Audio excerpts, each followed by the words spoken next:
ಅಮೆರಿಕದಲ್ಲಿ 36 ಅಡಿಯ ವಿಶ್ವರೂಪ ಆಂಜನೇಯ ಏಕಶಿಲಾ ಮೂರ್ತಿಯನ್ನ ನಾನಿವತ್ತು ನಿಮಗೆ ತೋರಿಸ್ತಾ ಇದ್ದೀನಿ. ವೀಕೆಂಡ್ ಬಂದ್ರೆ ಹುಡುಕಿ ದೇವಸ್ಥಾನಕ್ಕೆ ಹೋಗೋದು, ಬೇರೆ ಬೇರೆ ಪ್ಲೇಸ್ಗಳಿಗೆ ಹೋಗೋದು ನಮ್ಮ ಒಂದು ಅಭ್ಯಾಸ. ಸೊ ಇವತ್ತು ನಾವು ವರ್ಜೀನಿಯಾದಲ್ಲಿರುವಂಥ ಶ್ರೀ ಭಕ್ತಾಂಜನೇಯ ಟೆಂಪಲ್ಗೆ ಹೋಗಿದ್ವಿ. ಬಹಳ ಚೆನ್ನಾಗಿ ಪೂಜೆ ಎಲ್ಲ ಆಯಿತು. ಈ ದೇವಸ್ಥಾನದ ಇನ್ನೊಂದು ವಿಶೇಷತೆ 36 ಅಡಿ ಎತ್ತರದ ಏಕಶಿಲೆಯಲ್ಲಿ ಕೆತ್ತಲಾದಂಥ ವಿಶ್ವರೂಪ ಆಂಜನೇಯ ಮೂರ್ತಿ ಅಥವಾ ಸ್ಟ್ಯಾಚ್ಯೂ ಅಂತ ಹೇಳಿ ಕರಿತೀವಲ್ಲ, ಈಗೇನು ನೋಡಾತಿರಲ್ಲ ಅದೇ.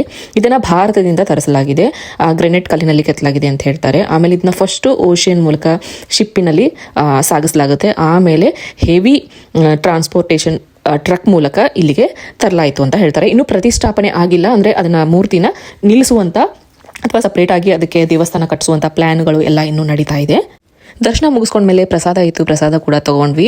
ಹಾಗೆ ಅಲ್ಲೇ ಅವ್ರದೇನೆ ಗೋಶಾಲೆ ಕೂಡ ಇದೆ ನೋಡಿ. ಇಲ್ಲಿ ಹಸುಗಳನ್ನೆಲ್ಲ ನೋಡ್ತಾ ಇರ್ಬೋದು. ಗೋಶಾಲೆಯನ್ನೆಲ್ಲ ಒಂದ್ಸಾರಿ ನೋಡಿಕೊಂಡು ನಾವು ಹೊರಟ್ವಿ ಮನೆಗೆ. ಬ್ಲೆಸ್ಡ್ ವೀಕೆಂಡ್ ಅಂತ ಹೇಳ್ಬೋದು.